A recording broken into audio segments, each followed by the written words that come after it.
Okay, so I just watched the video to kind of see where I left off. So I went back. They ran me with 2 other antibiotics. I don't know their names. I didn't really pay attention to it. I didn't want to give it so much energy, right? I didn't want to be too scared. However, the third antibiotic was supposed to take like 2 hours to drip into my IV and go through. That one was called vancomycin. And I want to say I was halfway through the bag, maybe. And like just laying there, all the blankets over me. And then I had the urge to go to the bathroom. And then when my sister looked at me, she was like, "You feel really hot. Like you look hot and you look like," I was like, but it took her because of my mind wasn't cognitively there. It took her saying something for me to recognize. Now, if she wasn't there, I would have just been like, okay, this is what it's supposed to do, you know? I wouldn't thought of it as an allergic reaction because I'm not allergic to, I don't get allergic. I get mild allergically to coconut, but I have never had a real allergic reaction. So she's like, yeah, you're hot, Kat. Like, I was like, yeah, now you're saying it, I do feel hot. But she had to bring it to my attention. So we got up, she took me to the bathroom because I had to run with the IV.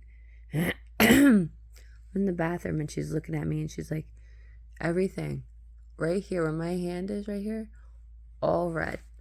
On my neck, all red. Here, it looked like I had sunburn. I was red here, here. On the outskirts of my face, red here. It looked like I had extreme sunburn. My nose all red. She's like, you're having an allergic reaction. And then I started to cough, but it wasn't like my ammonia cough. It was like a light cough, like like maybe like nothing was coming up. Like maybe my throat is closing, so they, so when we walk back to the room, I go sit down, and I'm sitting on the edge of the bed. My sister lets them know. And then all of a sudden, 4 people come spewing in. They're throwing the lights on, checking me. They're like, oh, have you ever had antibiotics? They didn't know what I was in for because they must have came from somewhere else. They're like, what does this woman have? Blah, blah, blah. They're like, I had to say, I have ammonia, and a possible bacteria in my blood. And they're looking at me and they're like, have you ever taken this thing before? I'm like, no, I'm not one to go to the hospital. I'm not one. I do everything at home. So no. So they're looking at my eyes. I'm all red. And then the nurse, she's touched me. She's like, oh, she's hot. She's like, discontinue the thing. And like, I started, because I was overwhelmed because there's so many people. And then I was coughing.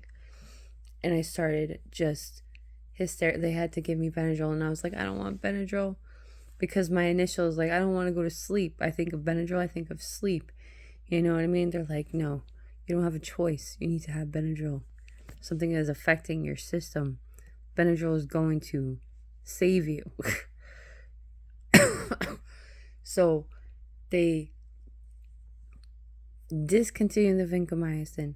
They shot me with a whole ton of Benadryl. And then I just started crying. I hysterically crying because I was thinking of my dad. I was thinking of my coworker. My sister's patting my face. And like, I just started hysterically crying.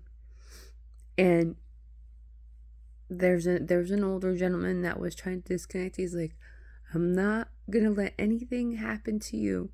And then my sister kind of just said, my older sister said, she said, our dad passed away in December, and she was the main caregiver for my dad, and this is just a lot, and she's scared, and he was the gentleman was like, I'm not gonna let anything happen to you here. And he just kept saying that, and it felt kind of something like my dad would say. And it made me like hysterically cry more, of course. And I, once the Benadryl kicked in, plus I was thinking, on top of that, I was thinking of my coworker that passed away from her allergic reaction to getting antibiotics, and it shut her system down. So you have that, another point of fear, right? I have a lot of things of fear regarding the hospitals. So, like, there's a lot of trauma there. And so, once the guy said that, I was crying, and then I finally calmed down. The Benadryl hit. I felt loopy. I was just like talking like very slow, and I didn't want to fall asleep because I was also scared, because I didn't want to have another, if somebody put another antibiotic, if I had another reaction, and if my sister, because my sister was just about to leave before that antibiotic, and before she saw that the antibiotic was having a reaction, and if she left, who knows what will happen. So yeah, so it was a lot of fear there, and I was really scared. I was they discontinued, they threw the vancomycin out. They continued with the IV hydration,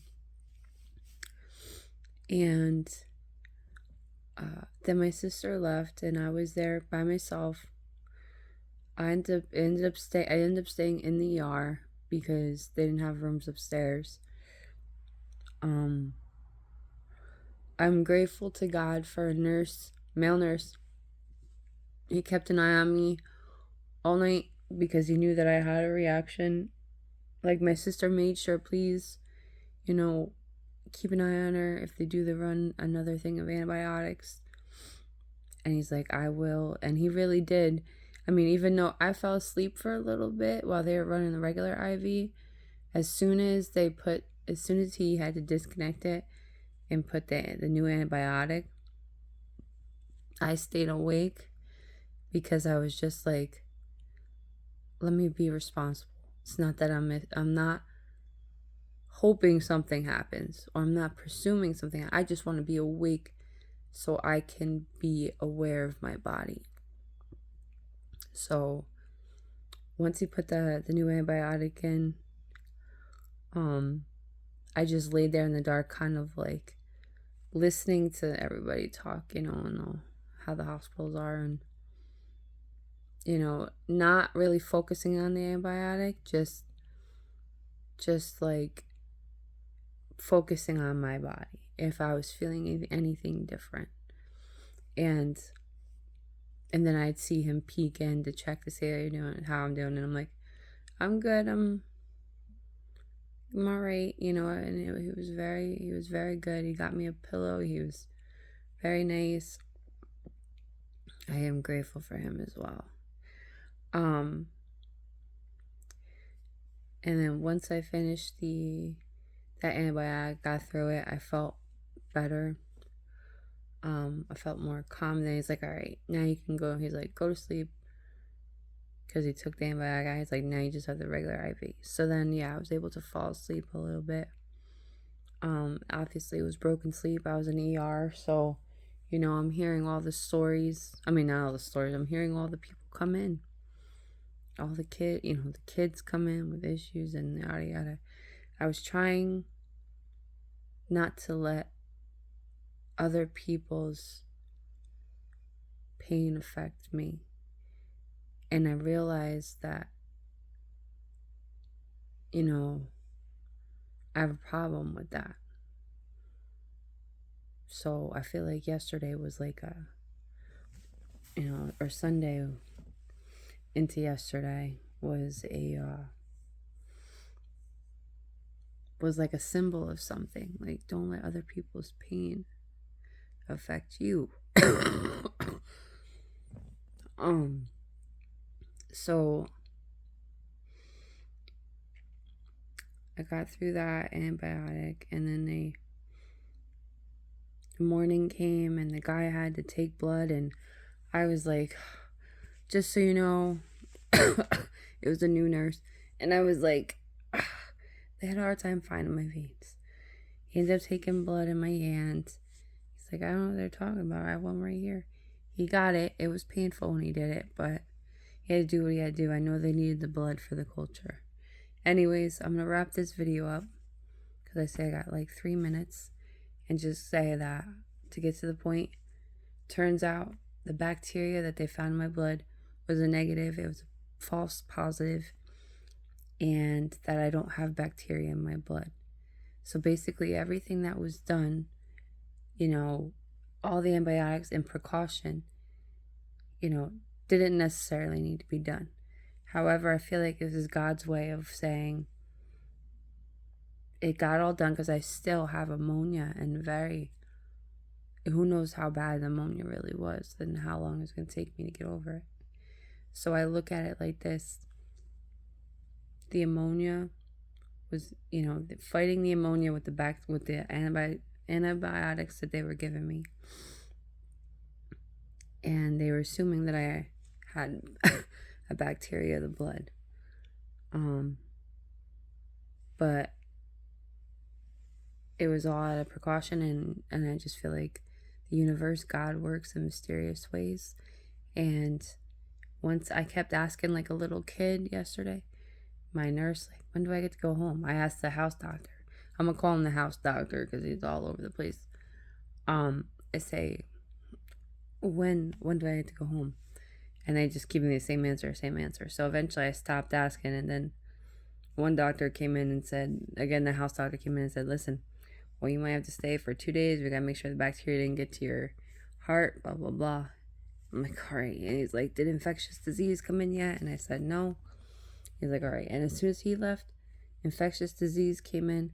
She said it was a false positive. It was a contaminant. It wasn't your blood. We got the culture results. You can go home today.